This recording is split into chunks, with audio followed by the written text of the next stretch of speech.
सत्संगत जी, प्यार से कहना धन निरंकार जी। नजीबाबाद की इस सत्संग में जहाँ ये ही संदेश हर एक ने श्रवण किया कि अपने जीवन को एक सुखदायी जीवन बनाया जा सकता है। और सुखदायी का मतलब सिर्फ एक ये नहीं कि शरीर की दुरुस्ती या धन दौलत की उपलब्धि। ये तो भक्तों ने अपने आप को कभी दुख और सुख से जोड़ा ही नहीं। ये निर्लेप अवस्था रही है हर भक्त की कि परमात्मा ने चाहे सुख दिया चाहे दुख दिया, उसका असर ही जीवन पे नहीं, क्योंकि जीवन में सिर्फ और सिर्फ इस परमात्मा का ही असर है। मन इसी परमात्मा के साथ जुड़ा है। और ये जुड़ाव कैसे हुआ? ये जुड़ाव भी इसलिए क्योंकि इस परमात्मा को पहले देखा है, फिर इसको हर समय ही देखते रहे जीवन में। एक एक पल में इसका एहसास, हर एक मनुष्य में, हर एक प्रकृति में इस परमात्मा के ही दर्शन। तो बात वही जो युगों युगों ने संतों ने संदेश दिया कि अपने आप को किस मार्ग पे रखना है जीते जी। भक्तों ने कभी ये नहीं कहा कि अपने दुनियावी कर्म करने बंद कर दो, सिर्फ कहीं अकेले हो के इस परमात्मा में मन टिकाओ और कोई काम ना करो। नहीं, भक्तों ने यही सिखाया है कि पूरे दिन में आपकी एक अवस्था इस परमार्थता के साथ जुड़ के आध्यात्मिक रूप मन में जागृति हर समय की रहे। हाथ से काम काज जो मर्जी कर रहे हो उस समय, चाहे खाना बना रहे हो, सो रहे हो, कोई ऑफिस स्कूल इत्यादि कहीं भी हो, अपना काम तो करते ही जाना है, क्योंकि वो दुनियावी जिम्मेवारियों को निभाते हुए भक्ति करनी है। एक दुनियावी रूप से मुंह नहीं मोड़ना, एक भक्ति भाग जाने की अवस्था नहीं कि नाते तोड़ के बस अपने आप को एकांत कर लिया जाए, एक ध्यान एकांतता के बाद ही जोड़ा जाए। नहीं, ये तो सांस लेने की तरह जो कोई काम करते करते सांस लिया जाता है, वैसे ही इस परमात्मा का एहसास हर समय किया जाता है। वही वाक्य में भक्ति है। और जब जब ये परमात्मा याद है, तब तक वो कर्म रूप भी हमारे एक खराब उल्टी दिशा में नहीं जाएंगे। वो फिर इसके एहसास में हर कर्म एक सुकर्म बनते हैं। एक फिर वो रास्ता एक अपने भी परोपकार का, औरों का भी परोपकार उसी द्वारा। तो ये शरीर जब मिला है मनुष्य का, तो जहाँ अपना भी हर पल सुधार करना है, वहीं पूरी मानवता के कल्याण के लिए ये शरीर को भी लगाना है। क्योंकि ये सेवा भाव मन का है कि हम इस संसार में आए हैं तो मानवता के भलाई के लिए ही ये सांसें चले। एक अपने आप पे सेल्फिश होके, खुदगर्ज होके नहीं जीवन जीना। ये जीवन को तो निस्वार्थ होके जीना है, जहाँ एक अपने कर्मों को तो अच्छा बनाना है, वहाँ हर एक की भलाई के लिए हमारे कदम भी हो, हमारी प्रार्थना भी हो। तो जिस तरह ये स्थान का नाम भी नजीबाबाद है, तो अगर हम उसको इस तरह पढ़ें कि ना जीब आबाद, कि जिसकी ज़ुबान में अहंकार रूपी ये बोल ना निकले जिसकी जीभ से, तो वो ही ऐसा इंसान आबाद है कि जो मन में संतों की प्रति श्रद्धा, एक परमात्मा की ऊपर आधारित, तो वो अहंकार रहित या और भी कोई बुरी बात नहीं आएगी उस जुबान पे, तो वो ऐसी जीभ, वो ना जीभ आबाद। तो कैसे एक मौन होने की बात यहाँ नहीं, एक चुप होने की बात नहीं, बस यही कि अपने मन में अच्छे ही भाव होंगे तो ज़बान से भी वो तोल मोल के ही शब्द निकलेंगे। एक अच्छे मीठे मधुरता की वाणी ही है। जिस तरह संपूर्ण हरदेव वाणी में भी हम ये पढ़ते हैं, निरंकार ये मौन है कितना, हम भी कम बोला करें। तो बात वही कि एक स्टैचू बन के, एक बुत बन के नहीं यहाँ कहा जा रहा कि बोलचाल ही नहीं करनी, पर वही कि कब कब हमें चुप रहना है, कब कब बोलना है, ये चेतनता। क्योंकि ये अल्फाज तो, ये भाषा तो बचपन में ही हर कोई सीख लेता है, पर फिर वो पूरा जीवन लग जाता है इस समझ को लाने में कि कब बोलना है और कब नहीं। क्योंकि अक्सर अनेकों बार अगर हम ऐसी परिस्थितियों में होते हैं कि कोई कुछ बुरा बोल गया, तो उसी समय एक कठोर वचन हम उसको पलट के ना बोलें। वो समझ कि इस समय वो शांत रहना, ये मौन रहना, वो ही ज़्यादा उपलब्धि का कारण होगा। उसी से एक मन के भाव हमारे भी शुद्ध रहेंगे, दूसरे के प्रति भी नफरत नहीं आएगी। और सिर्फ वो कोई मजबूरी की तरह उस समय चुप नहीं रहना, दूसरे की अवस्था समझते हुए कि इस इंसान ने अगर कुछ गलत बोल दिया तो वो परमात्मा उस समय उसको तो भूल गया, हम ना भूलें। ये परमात्मा जिसके मन में होता है वो तो दुरुपयोग शब्दों का करता ही नहीं। वो इंसान तो फिर हमेशा एक सुख चैन अमन प्यार ही बांटता है, चाहे कर्मों द्वारा चाहे शब्दों द्वारा।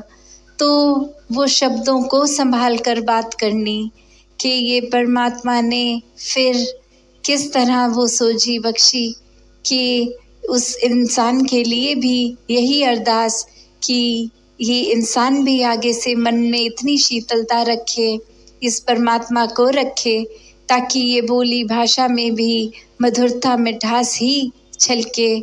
और हम भी ये बात समझे कि दूसरे ने अगर कह दिया तो वो पता नहीं किस पीड़ा में होगा खुद, कितना मन में उसके ये बात चल रही, कितना बेचैन होगा कि एक शीतलता, एक ठंडक को महसूस नहीं कर रहा, मन में एक ऐसे भाव जो चुभन उसको दे रहे हैं, इसलिए उसके मन ने उसके अल्फाजों को, उसके बोलों को इतने कड़वे बना दिया कि हमें उस इंसान ने ऐसा बोल दिया।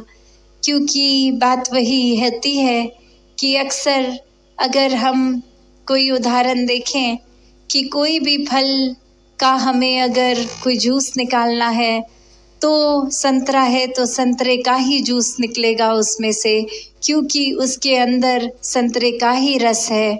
तो बात वही, अगर हमारे अंदर ही एक बहुत ही कठोरता है, एक चुभन वाली अवस्था, एक बिल्कुल भी अशांत मन है, तो फिर ये स्थिरता, ये मन में ठंडक तो हम नहीं महसूस कर पाएंगे। और फिर जो अंदर ही नहीं है वो बाहर किसी और को कैसे दे पाएंगे। जो हमारे अंदर है हम सामने वाले को भी वही देंगे। तो उसी समय अगर मन में हमारे द्वेष है, नफरत है, कड़वाहट है, तो वही कर्मों में भी, वही बोलों में भी हम सामने वाले व्यक्ति को भी बोल देंगे। तो यहाँ एक चुनाव हर एक का, हर समय का है कि हमें किस तरह का जीवन जीना है। जो संतों ने सिखलाई दी कि एक सहनशीलता, विशालता, करुणा, दया, नम्रता, प्यार, एक ऐसे गुणों को अपनाना है, या फिर एक दुनिया के रंग में रंग के, परिस्थिति के अनुसार कोई अच्छा है तो मतलबी बन के उसके साथ अच्छा होना है, या फिर एक हर समय की हमारे अंदर वो प्यार, वो अच्छाई हो कि दूसरे का व्यवहार कैसा भी हो, हमने अपने चरित्र से, कैरेक्टरिस्टिक से नहीं हटना। हमारे अंदर ये परमात्मा है, प्यार है, तो प्यार बन के ही रहना है, प्यार ही बांटना है।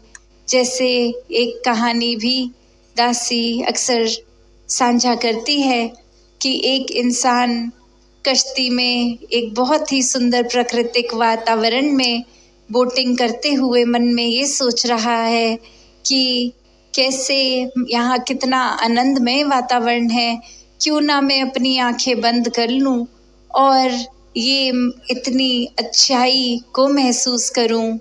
और वैसे उस इंसान का जो स्वभाव था, बहुत ही गुस्से वाला इंसान वो, और अब वो कुछ पल आनंद के एहसास करने के लिए आंखें बंद करके अपनी किश्ती में वहीं बैठे बैठे आगे चल रहा, और आंख बंद में ही उसकी कश्ती का एक टक्कर होना, उसका उसी समय वो चैन, वो आनंद सब नष्ट। और दिमाग में यही बात कि ये कौन है सामने में कश्ती में, जिसको नज़र नहीं आया कि मेरी कश्ती है और ये टक्कर मार दी, एक मेरा चैन भंग कर दिया। और जैसे ही आंख खोलता है उस व्यक्ति पे क्रोध जाहिर करने के लिए, तो देखता है कि वो तो एक पत्थर से कश्ती टकराई थी। वो कसूर तो उसका खुद का था कि एक चेतन अवस्था में, जागरूक अवस्था में नहीं, आंख बंद करके, तो वो बात वही कि खुद से ही पहले अज्यूम कर लिया कि सामने वाले व्यक्ति कोई है जिसकी गलती है, जो देख नहीं रहा, जो जानबूझ के टकरा रहा है, जो चैन खो रहा है हमारा। तो बात वही कि हम अपनी अवस्था के खुद ही जिम्मेवार होते हैं। मन में जो कुछ है इस परमात्मा के जुड़ाव के साथ अगर है, तो फिर वो सोझी भी आती है कि जहाँ हमने भी अगर कश्ती में सवार होना है, तो मन रूप की ये जिज्ञासु अवस्था, ये जागरूकता, एक ये जागते हुए अपने रास्ते को तय करना है। और फिर वो कसूर अक्सर हमारा खुद का होता है, जिसको हम किसी और पे थोपते हैं कि आपकी ही गलती है, हमारी नहीं है। और वो क्रोध मन में पहले से ही तय किया होता है कि उस इंसान को बुरा भला कहना है। तो जहाँ हर एक का अपने सुधार का, हर समय में वो बदलाव का पोटेंशियल हर एक में है, बात वही कि ये चेतनता की अवस्था, ये संतों ने तो हर समय जागरूक किया, ये नींद से जगाने वाली बात हर समय करी, पर अब हमें ही कितना समझ में आना है, हमने कितना समझने की कोशिश करनी है, वो तो हमारे अंदर है, हमारी ही अपनी स्थिति है। तो संतों के अनुसार जीवन जिएं, और वो जीना सिर्फ ऊपरी अच्छाइयों को अपनाना नहीं, अंदर से अच्छाइयों को बनना। और अच्छाइयाँ हर समय कैसे मन में कायम होंगी, वो सिर्फ और सिर्फ एक सल्यूशन, एक ही समाधान कि हर समय की अच्छाई को अपनाना है। तो ये अच्छाइयों के स्रोत इस परमपिता परमात्मा, इस निराकार के साथ जुड़ जाओ। एक अनुमान वाला परमात्मा नहीं, साक्षात हर समय दिखने वाला परमात्मा, जो कहीं भी हम हों, वो परमात्मा जो कहा जाता है कि कैसे कहीं एक दिशा में कोई मान ले, कोई दूसरी नहीं, ये परमात्मा जो आंखों के सामने है, हर समय सामने है, इस परमात्मा को देखकर ही एक मन में बिठाने के बाद सब मानवीय गुण खुद ही जीवन में उतर आते हैं। तो एक भक्तिमय जीवन जीने की शुरुआत, ये ब्रह्म ज्ञान, हर कोई भक्तिमय जीवन जिए भी सेवा रूप अपने मन से एक समर्पित भाव का निअहंकार होकर, और एक सुमिरन में मन इस परमात्मा के साथ लगा रहे, सत्संगा के संतमति के अनुसार जीवन जिया जाए। हर कोई एक ऐसे ही भक्तिमय जीवन को जी सके। सत्संग